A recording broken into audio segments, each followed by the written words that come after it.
కీర్తన గ్రంథము 37వ అధ్యాయం 25వ వచనాన్ని చదువుతున్నాను. నేను చిన్నవాడనై ఇంటిని, ఇప్పుడు ముసలివాడనై ఉన్నాను. అయినను నీతిమంతులు విడవబోటు కానీ, వారి సంతానము భిక్షమెత్తుట కానీ నేను చూచి ఉండలేదు. ఈ వాక్యము నా జీవితంలో నెరవేరటాన్ని బట్టి నేను ఎక్కడైనా నా సాక్ష్యం పంచుకునేటప్పుడు తప్పకుండా ఈ వాక్యాన్ని జ్ఞాపకం చేసుకుంటూ ఉంటాను. ఎందుకంటే పిల్లరా, నేను ఒక నామకార్థ క్రైస్తవ కుటుంబంలో పుట్టినటువంటి వాడిను. మా గ్రామము ప్రకాశం జిల్లా కారంచేడు మండలం కుంకులమరు మా గ్రామం. మా తాతగారు ఒక స్కూల్ యాజమాన్యానికి ఆయన ఒక మేనేజరు, పోస్ట్ మాస్టర్గా మంచి ఉన్నతమైన స్థితిలో ఉన్నటువంటి వ్యక్తి. అయితే ఆయన ఎంత ఉన్నతమైనటువంటి పరిస్థితుల్లో ఉన్నాడో తన యొక్క పాప జీవితంలో కూడా అలాగే కొనసాగుతూ ఉండేవాడు. కానీ మా నాయనమ్మ గారు మారు మనసుకొని సహవాసంలో వన్ ఆఫ్ ద మెంబర్ కుంకులమరు అనే గ్రామంలో ఎల్ఈఎఫ్ స్థాపకురాలు ఆమె కానీ అంతగా ప్రార్థనాపరురాలు, భక్తి కలిగినటువంటి స్త్రీ మా నాయనమ్మ గారు. ఆ తల్లి మా నాయనమ్మ చేసినటువంటి ప్రార్థన బట్టి నాకు ఈరోజు ఈ కృప దొరికింది.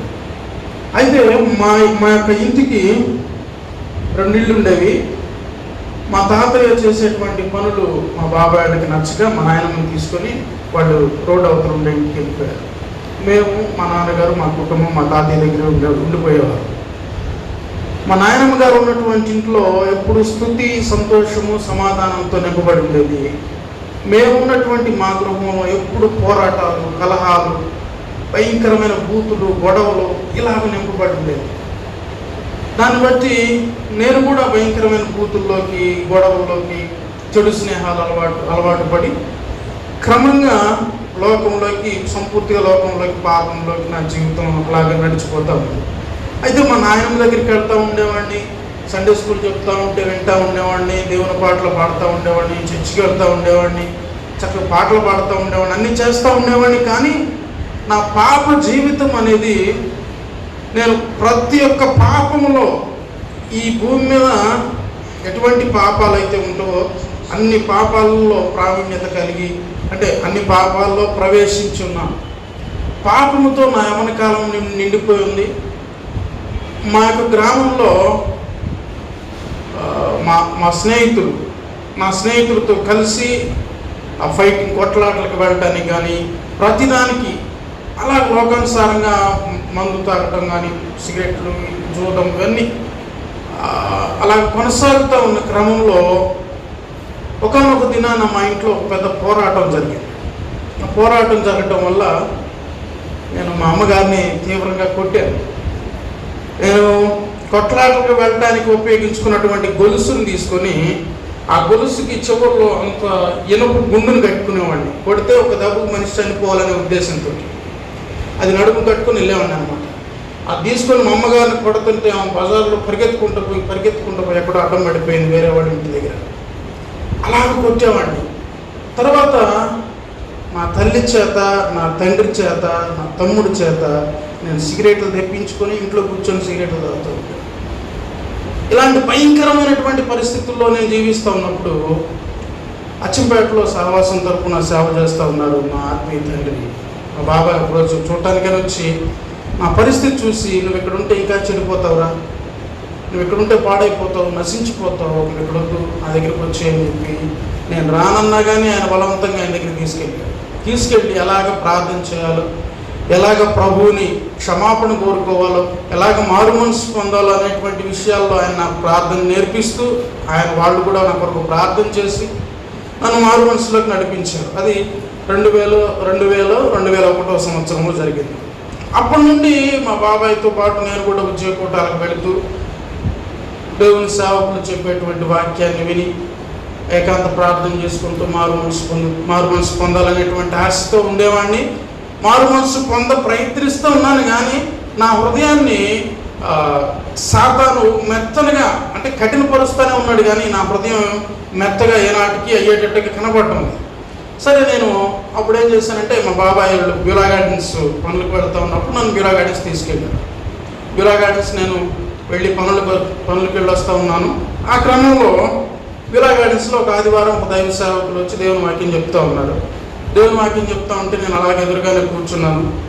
కూర్చున్న తర్వాత వాక్యం అంతా విన్న తర్వాత నేను సేవకుల దగ్గరికి వెళ్ళి ప్రార్థన చేయించుకోవడానికి వెళ్ళాను. అయ్యా, నేను ఎంతగా ప్రార్థన చేస్తున్నా నా హృదయం కరగడం లేదు, కఠినమైనటువంటి హృదయం బండబారిపోయింది, నాకు ప్రార్థన రావట్లేదు, కన్నీటి ప్రార్థన నాకు రావట్లేదు, నా కొరకు ప్రార్థన చేయండి అంటే ఆయన ఏమన్నారంటే, నువ్వు విగ్రహారాధన చేసావా అని అడిగాడు. నేను పుట్టుకతోనే నామకార్థ క్రైస్తవున్నయ్యా, నేను విగ్రహారాధన చేయలేదు అని చెప్పాను. ఆయన అన్నాడు, నువ్వు విగ్రహారాధన చేసావు అన్నాడు. నా కళ్ళలో సూటిగా చూస్తూ మాట్లాడాడు. నేను విగ్రహారాధన చేయలేదన్నాను. లేదు, నువ్వు విగ్రహారాధన చేసావు, నీ కళ్ళు చెప్తున్నావు, నాకు నువ్వు అబద్ధం చెప్తున్నావు నాతో అని గద్దించాడు. వెంటనే నా కళ్ళు మూయబడ్డాయి. నేను ఎక్కడెక్కడైతే విగ్రహారాధన చేశానో, ఏ గుడుల చుట్టూ ప్రదక్షిణాలు చేశానో, ఏ గుడులు తిరునాళ్ళకు తిరుగుతూ, ఎక్కడెక్కడ ప్రసాదాలు పానకాలు ఇవన్నీ తాగుతూ ఎలాగ విగ్రహారాధనలో పాలు పంపులు పొందానో, ఆ విగ్రహ సంబంధమైన పాపాలన్నీ నా కళ్ళ ముందుకు వచ్చాయి. చిరాల్లో ఒక మంచి ఫేమస్ టెంపుల్ ఉండేది, సాయిబాబా గుడి. నా స్నేహితుడితో పాటు వెళ్ళేవాడిని. వాడు ఎటు తిరిగితే వాడు చుట్టూ తిరిగేవాడిని, వాడు ఏది పట్టుకుంటే అది పట్టుకునేవాడిని, వాడు ఏ కాయ కొడితే ఆ కాయ కొట్టించేవాడు. నాకు తెలియకుండా ఏదో అలాంటి చెడు స్నేహము మంచి నడవడికని చెరుపునన్నట్లుగా నా యొక్క స్నేహాన్ని బట్టి నా జీవితం భ్రష్టమైనటువంటి జీవితంగా మారిపోయింది. సరే, విలా గార్డెన్స్లో గ్రౌండ్కి వెళ్ళాను. ఏకాంతంగా ప్రభు పాదాలు పట్టుకున్నాను. ప్రభా, నా విగ్రహారాధన పాపాన్ని క్షమించండి. నేను ప్రభు సన్నిధిలో ప్రభు పాదాలు పట్టుకొని గోజాడుతూ ఉన్నప్పుడు నాకు తెలియకుండానే కన్నీరు రావడం ప్రారంభించింది. నా హృదయం పగిలిపోయింది. ప్రభు సన్నిధిలో ప్రభువుని పట్టుకొని గట్టిగా ఏడుస్తూ పశ్చాత్తాపడుతూ నా పాపాలన్నీ ఒప్పుకోవడం ప్రారంభించినప్పుడు ప్రభు నాతో అప్పుడు అంత లోతుగా నాతో మాట్లాడలేదు. కానీ ఏప్రిల్ రాసిన పత్రిక 12వ అధ్యాయంలో ఒక మాట ఉంటుంది, నా కుమారుడా, ప్రభు చేయి శిక్షను తృణీకరించవద్దు, ఆయన గద్దించినప్పుడు విసుకవద్దు, ప్రభు తాను ప్రేమించు వారిని స్వీకరించి తాను శిక్షించు వారిని దండించుననే మాట ఉంటుంది. ఒకసారి చూద్దాం. ఏప్రిల్ రాసిన పత్రిక 12వ అధ్యాయంలో మాట ఉంటుంది. ఆ మాట చెప్పినప్పుడు నేను మా బాబాయ్తో మాట పంచుకున్నప్పుడు, ప్రభు నిన్ను ప్రేమిస్తున్నాడు రా. ఒకవేళ ప్రభు నిన్నేమన్నా, ఏప్రిల్ రాసిన పత్రిక 12వ అధ్యాయం 5-6 వచ్చినారు, నా కుమారుడా, ప్రభు చేయి శిక్షను తృణీకరించకము, ఆయన నిన్ను గద్దించినప్పుడు విసుగకము, ప్రభు తాను ప్రేమించు వారిని శిక్షించి తాను స్వీకరించు ప్రతి కుమారుని దండించును. ఒకవేళ ప్రభు నిన్నేమన్నా ఇంకా సరి చేసుకునే విషయాల్లో నిన్నేదన్నా ఒకవేళ గద్దిస్తూ ఉంటే నువ్వు తృణీకరించకుండా లోబడి ప్రభు చెప్పింది ప్రతిదీ సరి చేసుకుంటూ ఉండని అలాగే నన్ను నడిపిస్తూ ఉండేవాడు. సరే, నేను క్రమంగా పాపాలు ఒప్పుకోవడం ప్రారంభించాను. ప్రభు సన్నిధిలో ప్రార్థన చేసుకుంటూ ఉన్నప్పుడు నా తల్లిదండ్రుల దగ్గర నేను చేసినటువంటి ఆ కార్యం ప్రభు నాకు చూపిస్తూ ఉన్నాడు. 2004 సంవత్సరం 2003 సంవత్సరం అచ్చిపేటలో కూటాలు ఏర్పాటు చేశారు. అప్పుడు నా తల్లిదండ్రులు కూటాలకు పిలిచాం. నేను మా అమ్మ మా నాన్న వాళ్ళ 2 పాదాలు పట్టుకొని నేర్చి, నన్ను క్షమించండి, మీ పట్ల నేను రాక్షసుడిగా ప్రవర్తించాను, కానీ ప్రభు నన్ను దర్శించాడని వాళ్ళ 2 పాదాలు పట్టుకొని క్షమాపణ అడిగాను. అలాగే నా విరోధులతో నేను సరిచేసుకున్నాను. ఎవరి దగ్గర సమాధాన పడాలో వారి దగ్గర సమాధాన పడుతూ వచ్చాను. తర్వాత ప్రభు సన్నిధిలో ప్రార్థన చేస్తూ ఉన్నప్పుడు జకర్యా గ్రంథము 3వ అధ్యాయం 4వ వచనం ద్వారా ప్రభు మాట్లాడుతూ ఉన్నాడు. దూత అతని ఎదుట మలిన వస్త్రములు ధరించిన వాడే నిలిచి ఉండగా అతని మలిన వస్త్రములు తీసివేసి ప్రశస్త వస్త్రములు అతనికి ధరింపచేయుడి అని ఆ వాక్యం ద్వారా ప్రభు నాతో మాట్లాడిన తర్వాత నాకు ఆనందం సంతోషం కలిగింది. కానీ ఒక ప్రక్క సాతాను నిజంగా ప్రభు నీతో మాట్లాడాడా అని నాకు ఒక అనుమానాన్ని కలిగిస్తాం. దీనికి ముందు జరిగింది ఏంటంటే, ఇది 2005వ సంవత్సరంలో 2005వ సంవత్సరంలో జరిగింది. 2005వ సంవత్సరానికి ముందుగా నేను ఉద్యోగం చేయాలనే ఆలోచన కలిగి అచ్చిపేట అనేటువంటి ఆ సేవ చేసే ప్రాంతాన్ని విడిచిపెట్టి నేను తిరుపతికి వెళ్ళిపోయాను ఉద్యోగం చేయాలని. అప్పుడు ప్రభువుని విడిచిపెట్టేశాను. తిరుపతిలో శివశక్తి బయోప్లాంటిక్ అనేటువంటి కంపెనీలో నేను వర్క్ చేస్తూ ఉన్నప్పుడు అక్కడ మరలా చెడు స్నేహాలు అలవాటైపోయి మరలా భయంకరంగా పాపంలో పడిపోయిన తర్వాత నాకు ఆ ఉద్యోగంలో ఫెయిల్యూరే కానీ సక్సెసే లేదు. ఇక నాకు అనిపించింది, ఈ జీవితం బ్రతకడం కంటే చనిపోవటం మేలు, నేను చనిపోతానని చెప్పి ఆత్మహత్య చేసుకొని చనిపోవాలని తీర్మానం చేసుకున్నాను. 2005 సంవత్సరం అక్టోబర్ నవంబర్ నెలలో నేను తిరుపతిలో ఉద్యోగం చేస్తూ ఉన్నాను. సరే, ఈ రాత్రి నేను ఎలాగైనా చనిపోవాలని నిర్ణయించుకున్నాను. అయితే ఆ రాత్రి ఆ రాత్రి ఆత్మహత్య చేసుకోవాలనేటువంటి తలంపును వాయిదా వేసుకొని రేపటి దినాన ఆ తిరుపతికి రేణిగుంటకి మధ్య ఫ్లైఓవర్ ఉంటుంది. ఆ ఫ్లైఓవర్ మీద ఎక్కేసి ట్రైన్ వచ్చే సమయంలో దూకేసి చనిపోవాలని నేను నిర్ణయించుకున్నాను. అయితే ప్రేమ కలిగిన దేవుడు ఆ రాత్రి నన్ను దర్శించి, నాకు సేవా దర్శనాన్ని చూపించి, నాతో మాట్లాడి నన్ను బలపరిచాడు. సో దాన్ని బట్టి నేను క్లుప్తంగా చెప్తున్నాను మీకు, ఇంకా వివరణగా చెప్పట్లేదు. తర్వాత ఏదైతే దర్శనంలో ప్రభు చూపించాడో అదే నా జీవితంలో జరిగింది. తర్వాత నా ఆత్మీయ తండ్రి, ఇది ప్రభు చిత్తము, నువ్వు దేవుని పరిచర్య చేయడం, దేవుని సేవ చేయడం దేవుని చిత్తము కనుక నువ్వు చనిపోవటాలు లేకపోతే డబ్బు సంపాదించటాలు అనేటువంటి ఆలోచనలు పెట్టుకోవద్దు. ప్రభు సేవకు పిలుస్తున్నాడు ప్రభు నిన్నని ప్రభు మా ఆత్మీయ తండ్రి నాతో చెప్పినప్పుడు నేను ఎలాగైనా డబ్బు సంపాదించాలి, పేదరికం నుంచి బయటపడాలనేటువంటి మొండి తలంపుతోనే ఉండి ప్రార్థన చేస్తూ ఉన్నాను. తర్వాత మళ్ళీ అచ్చిపేట వచ్చి ప్రార్థన చేస్తూ ఉన్నప్పుడు ప్రభు నాతో మాట్లాడిన మాట ఇది. ప్రభుని క్షమాపణ అడుగుతూ ఉన్నప్పుడు, పాపాలు ఒప్పుకొని ఇవన్నీ జరుగుతూ ఉన్నప్పుడు దేవుడు ఆ వాగ్దానం ఇచ్చాడు.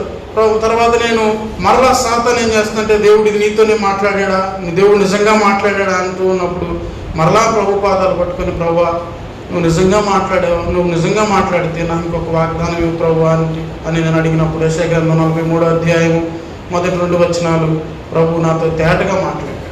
నేను నిన్ను విమోచించి ఉన్నాను, నేను నిన్ను పేరు పెట్టి పిలిచి ఉన్నాను, నేను నా సొత్తు అని ప్రభు నాతో మాట్లాడాడు. ఆ తర్వాత దేవుని మహాకృపను బట్టి నేను అచ్చంపేటలోనే దేవుని సన్నిధిలో కొనసాగుతూ ఉండగా 2006వ సంవత్సరం వచ్చేసరికి నాకు వివాహం జరిగింది. వివాహం అనేది కూడా ప్రభు చిత్తానుసారంగానే జరిగింది. ఆ వివాహం కొరకు ప్రార్థన చేస్తూ ఉన్నప్పుడు మొదటి సమయాల గ్రంథం 10వ అధ్యాయం 7వ వచనంలో ప్రభు మాట్లాడాడు, దేవుడు నీకు తోడుగా ఉన్నాడు కనుక నీకు కలిగిన ఈ సూచక్రియను బట్టి మంచిదని తోచిన దాన్ని చేయమని చెప్పాడు. సరే, దేవుని చిత్త ప్రకారం వివాహం చేసుకున్నాను. వివాహం చేసుకున్న తర్వాత ఇంకా కష్టాలు అధికమైనాయి. నా భార్య మారు మనసు పొందింది. ప్రభు నమ్ముకొని నాకంటే ముందుగా బాప్తిసం తీసుకొని మారు మనసు పొందిన అమ్మాయి. వివాహం అయిన తర్వాత నుండి మాకు కష్టాలు అధికమైనాయి. సరే, 3 సంవత్సరాల దాకా పిల్లలు లేరు. సరే, ప్రార్థన చేస్తూ ఉన్నప్పుడు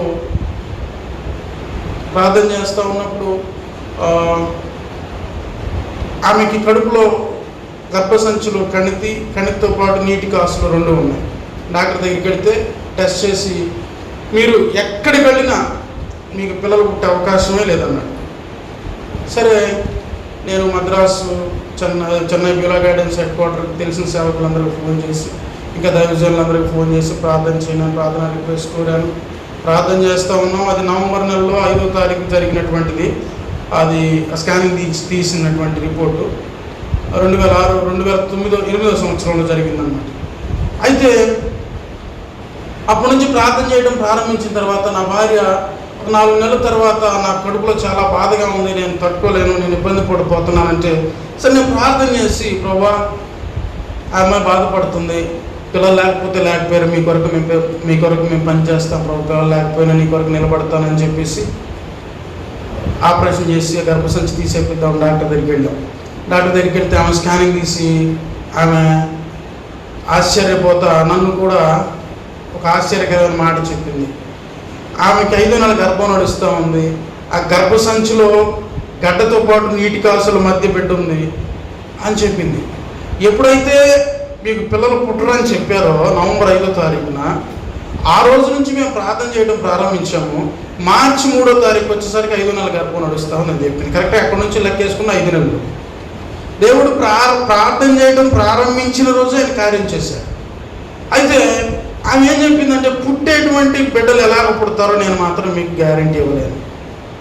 ఆ గడ్డలు ఎక్కువగా ప్రభావం బిడ్డ మీద చూపిస్తే అంగవైకల్యంతో పుట్టవచ్చు, ఎట్లయినా పుట్టవచ్చు, నేను మీకు గ్యారంటీ ఇవ్వలేనని చెప్పింది. సరే, మరలా దైవ సేవకులందరూ ఫోన్ చేసి ప్రార్థన చేయండి అని అందరూ ప్రార్థన చేస్తూ ఉన్నారు. మేము ప్రభు పాదాలు పట్టుకుని ఏడుస్తూ ఉన్నాను. సరే, నా భార్యకి 9వ నెల గర్భం వచ్చి 9వ నెలలు సమీపించినప్పుడు తన అక్కోళ్ళ ఇంటికి వచ్చింది. తన అక్కోళ్ళ ఇంట్లో నేనేమో కుంకుమ మా గ్రామంలో ఉన్నాను. తన అక్కోళ్ళ ఇంట్లో అలాగే ఫ్యాన్ కింద పడుకుని ఉన్నారు మంచం మీద వాళ్ళు. మధ్యరాత్రి కాల సమయంలో ఎందుకో లేపి బయటికి వెళ్దామని చెప్పి వాళ్ళ మంచం మీద చలాగలేసి 2 అడుగులు పక్కకేసారో లేదో తిరిగే ఫ్యాన్ వీడు మంచం మీద పడిపోయింది. అద్భుతంగా ప్రభువు నా భార్యను, కడుపులో ఉన్న నా బిడ్డను కూడా కాపాడాడు. అలాంటి అద్భుత కార్యాలు ఎన్నో చేస్తూ వచ్చాడు దేవుని కృపను బట్టి. ఇప్పుడు 2 పాపలను ప్రభు నాకు ఇచ్చాడు. ఇద్దరు బిడ్డలు ఆరోగ్యంగానే ఉన్నారు. ఎటువంటి లోపం లేకుండా ప్రభు అద్భుతమైన బిడ్డలను ఇచ్చాడు. అలాగే మా కుటుంబం కూడా దేవుని కృపను బట్టి క్షేమంగానే ఉంది. అయితే ప్రియులారా, ఇక్కడ ప్రభు సేవ విషయానికి వచ్చేసరికి నేను ఎంతో పోరాటాన్ని ఎదుర్కొన్నాను. నేను సరైనటువంటి నడిపింపు అనేది నాకు ఎక్కడైనా సేవ చేయాలి, ప్రభు నా పట్ల చేసిన కార్యాలను నేను ఇతరులకు తెలియజేయాలనే ఉద్దేశంతో నాకు ఎక్కడ అవకాశం ఉంటే అక్కడికి వెళ్ళి పరిచర్యలో పాల్గొంటా చేస్తూ ఉండేవాడిని. అయితే మేమున్నటువంటి ప్రాంతంలో అక్కడ పరిచర్య చేయాలని ప్రభు నాకు ఒక తలంపు ఇచ్చినందువల్ల నా భార్య కూడా అదే తలంపు ఇచ్చాడు. ఎక్కడికెక్కడికి వెళ్ళడానికి ఇక్కడే ఉండి ఈ ప్రాంతంలోనే పరిచర్య చేయొచ్చు కదా, ఇక్కడే కష్టపడదాం, ఇక్కడే సేవ చేద్దాం అని అన్నాం. అన్న తర్వాత నేను ప్రార్థన చేసుకుంటూ ఉన్నాను. మా ఇంటి పైకి ఎక్కి డాబా మీదకి ఎక్కి ప్రార్థన చేసుకుంటూ ఉన్నాను. అద్దె రెంట్ హౌస్. ఆ ఇంటి ప్రక్కనే రాత్రి పాష గారు చెప్పాడు కదా, ఆనంద్ కుమార్ గారు, వాళ్ళ స్థలం ఉందన్నమాట. 5 సెంట్ల స్థలం ఉంది. నేను ప్రార్థన చేస్తూ ఉంటే ఎందుకో నాకు కనుదృష్టి ఆ స్థలం మీదకి వెళ్ళింది. 2 రోజుల నుంచి నాకు ఆలోచన లేదు. వాళ్ళు వచ్చి ప్రార్థన పెడతా ఉంటారు కానీ మేము వెళ్ళాం. వాళ్ళు వచ్చి ప్రార్థన పెడతా ఉంటారు ఆదివారం. ఆ ఇంటి ప్రక్కనే, మేము మాత్రం వెళ్ళాం.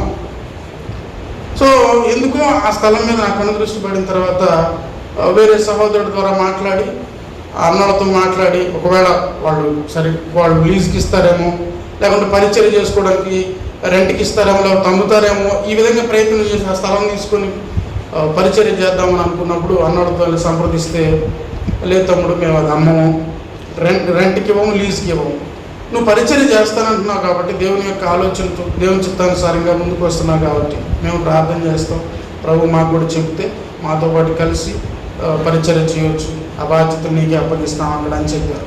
సరే ప్రార్థన చేసాం. నేను, నా భార్య, దేవుని సేవకురాలు అందరూ కలిసి ప్రార్థన చేశారు. ప్రభు చిత్తం అనేది బయలుపరచబడింది. ఈ క్రమంలో నేను ఎంతో పోరాటాన్ని ఎదుర్కొన్నాను. సహవాసం నుంచి బయటికి రావాలి, నేను సొంతగా ఎక్కడ ప్రారంభించాలి, లేకపోతే అన్నోళ్ళ సహవాసం వేరు, మా సహవాసం వేరు, కలుస్తామా లేదా అని ఎంతో పోరాటంలో ఉండేవాడు. ప్రతిరోజు అన్నయ్యతోటి, రత్నం అన్నయ్యతోటి గంట సేపైనా మాట్లాడుతూ ఉన్నాడు. ప్రతిరోజు సాయంత్రం అన్న నన్ను ఎంతగానో బలపరిచాడు. తమ్ముడు, దేవుడిని ఎదుటి ద్వారాలు తెరుస్తున్నాడు, దేవుడు ద్వారాలు తెరుస్తున్నాడు, నువ్వు ఆ అవకాశాన్ని అందిపుచ్చుకోవాలి, దేవుని చిత్తంలో నేను ప్రార్థన చేస్తున్నానని అన్నయ్య నా కొరకు ఎంతగానో ప్రార్థన చేశారు. అలాగే దేవుని సేవకులు మా కొరకు ప్రార్థన చేసి ఈ దినము అక్కడ పరిచర్య ప్రారంభించి, అన్ని జనుల మధ్యలో పరిచర్య ప్రారంభించి అక్కడ పరిచర్య జరుగుతూ ఉంది. వీళ్ళ గమనించండి, అక్కడ గత నవంబర్ నెలలోనే ఫిబ్రవరి మాసంలో అక్కడ మందిరానికి పునాది కూడా వేయడం జరిగింది. పునాది కూడా బేస్ మట్టం వరకు పునాదులు వేసి ప్రస్తుతానికి ఆ కన్స్ట్రక్షన్ అలాగా కొనసాగుతూ ఉంది. కనుక ప్రభువుని ఎరిగిన మీరందరూ నా కొరకు, నా భార్య, నా 2 బిడ్డల కొరకు, నా అక్కడ కేపాల కాలనీలో జరుగుతున్న పరిచర్య కొరకు ప్రార్థన చేయవలసిందిగా కోరుచు నా ఈ సాక్ష్యాన్ని ముగిస్తూ ఉన్నాను. Thank you.